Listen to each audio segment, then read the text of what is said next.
hermano querido. ¿Qué haces, papá? Querido amigo, buenos días. Los objetivos anteriormente descritos resultarán inalcanzables si el país no toma conciencia de la gravedad de la situación.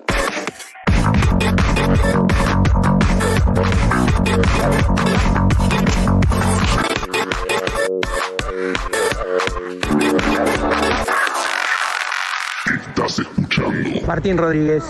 Tomás Di Pietro. Voy por audio.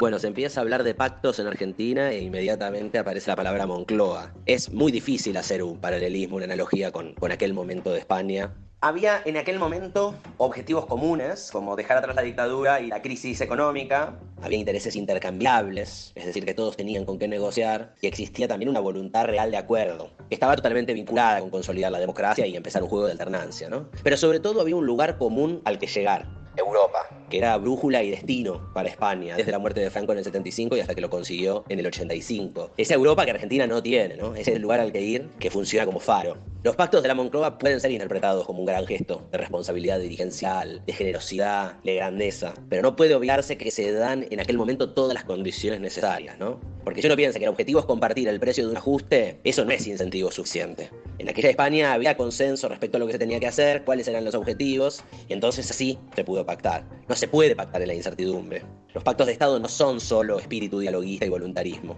Hace falta, además, que la sociedad acompañe el diagnóstico y que la historia toque la flauta.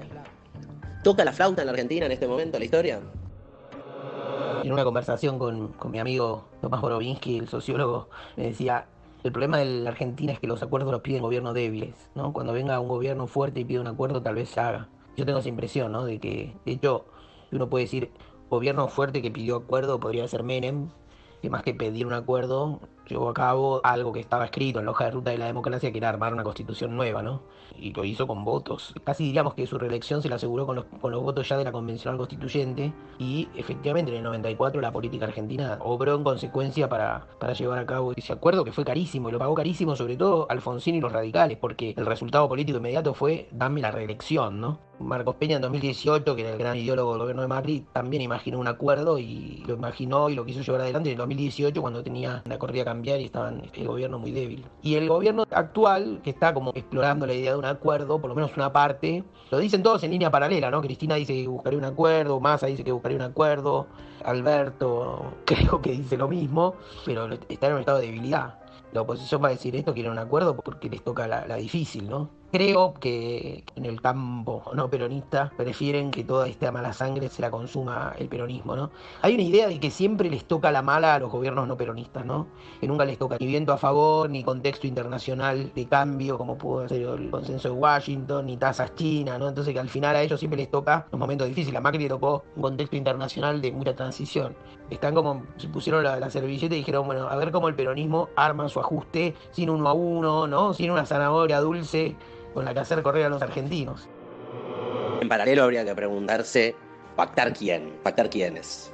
¿No? Como pregunta Pañi en su editorial del lunes pasado. Tienen que pactar Cristina y Macri. No es suficiente con los moderados. Me gustaría contestarte con cierto ruido de fondo. No envía audios en la calle, ¿no? Tengo la impresión, en los últimos 10, 15 años, toda la vitalidad de la política está construida sobre la diferencia, el clivaje, la disputa entre el macrismo y el kirchnerismo.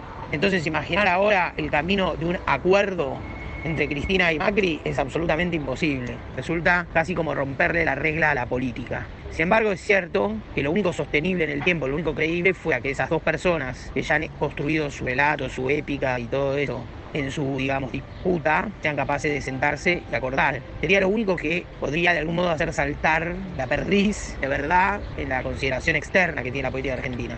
El acuerdo de los moderados, en el argumento de Pañi, se rompe desde los extremos.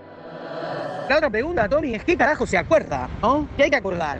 No digo que no haya cosas que acordar, al revés. Creo que es urgente, no sé, de todos los adjetivos. Pero en general la gente pide acuerdos, nadie sabe bien exactamente qué, ¿no? Tipo a lo Kovaldov, ¿no? Que es como el secretario general del sindicato de estatua de bronce, que dice, acordemos, hay que acordar 5 cosas. ¿Qué? Porque lo más difícil es acordar alguna forma de sacrificio para desarrollar un perfil productivo que va a tener un costo alto sobre algunos, ¿no? Sobre algunos sectores, como que es muy banda corta la economía argentina. ¿Qué carajo podés acordar, no? Tenemos que pactar, se dice rápido, pero ¿Pactar qué? Pareciera haber cierto consenso respecto a lo que Cristina incluyó en una de sus 3 cartas del 2020, cuando se refirió al problema bimonetario como uno de los problemas estructurales de la economía argentina y para los cuales no quedaba otra que acordar. Uno puede leer y escuchar a economistas ortodoxos y liberales coincidir respecto a que el bimonetarismo es un problema estructural y que debe ser modificado. Donde seguro para esos problemas es a la hora de entender cómo se soluciona eso, que nadie sabe exactamente, pero que la teoría liberal incluye, como incluía Macri en aquellos 10 puntos que le propuso a la oposición cuando era gobierno, reducir el déficit fiscal o acabar con el déficit fiscal.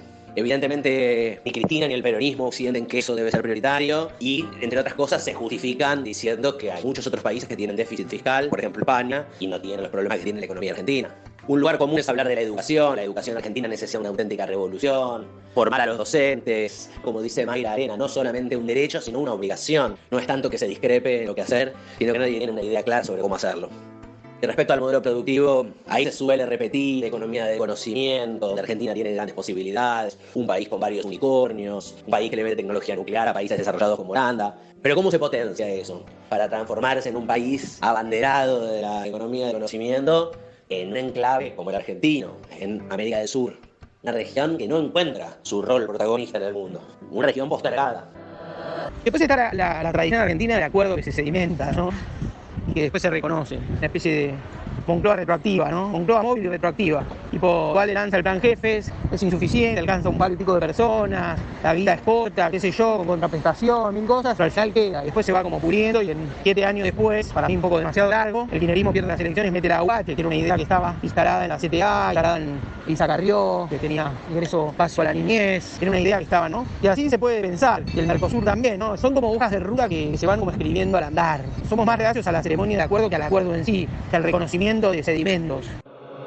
Se podría pensar que en Argentina han habido pactos tácitos como los que mencionás, cuando hubo amenaza de golpe, ¿no? Un levantamiento capital contra Alfonsín y el peronismo rodeando al presidente en la Rosada, dándole apoyo, o en el colapso del 2001, cuando Duhalde y Alfonsín pactan, dando por entendido que la situación económica es acuciante y dramática. La pregunta es lo suficientemente dramática para empujar a todos los actores a pactar? ¿O todavía hay margen para seguir estirando el chicle? Y una cosa más hay que tener en cuenta. El 14 de noviembre son las elecciones. El 15 de noviembre empieza la carrera para el 2023. Y da la insólita situación en la que el Frente de Todos no tiene un candidato a presidente, o una candidata. Y del otro lado tenés a por lo menos 7 legítimos candidatos que están lanzados, digo, con más o con menos chances, pero que lo desean de verdad. Estoy hablando por el lado de Macri, de Patricia Bullrich, de Vidal y de Larreta. Y por la UCR, Lustó, Morales, Mares. Es decir, de nuevo, Juntos por el Cambio va abriendo un abanico que va desde la centro-izquierda socialdemócrata hacia la derecha y el liberalismo más ortodoxo, un abanico de posibilidades para sus votantes. Es un escenario muy complicado para el Frente de Todos el que se vive. La frase de Federico Zapata que dijo en la entrevista con Fontevecchia, de que la única que queda al peronismo es que Cristina juegue Nixon, y como dice Fidanza, muestre que también es una pragmática en términos ideológicos y no solo políticos como ya demostró en el 2019. El pragmatismo ideológico es lo único que todavía nos queda por ver por parte de Cristina. Mi impresión es que se fue como recargando el género cierrelistas, el poder, el porongueo, la biome, las agachadas, el kirchnerismo de los últimos 3 días que te clava el listo, ¿viste? Una especie de sobreimpresión de la crónica palaciega que nos obnubila, que no ven la sociedad, son incapaces de pensar unas pasos, una apertura más democrática, ¿viste? De mirar lo que pasa en la sociedad y no el olivismo del poder interno, ¿no? Que parece que los obsesiona. Eso está colapsado, está roto, eso ya nadie le importa.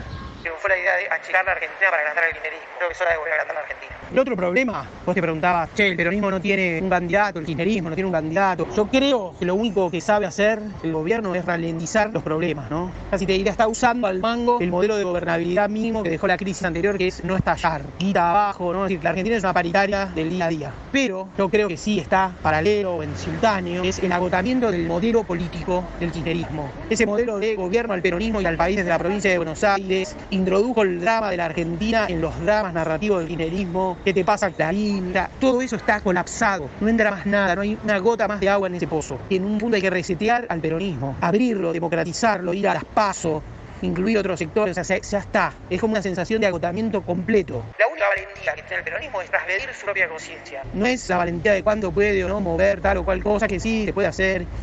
La Argentina se han hecho cosas. Creo que en este momento la mayor audacia que se puede esperar del peronismo es un poco contra sí mismo.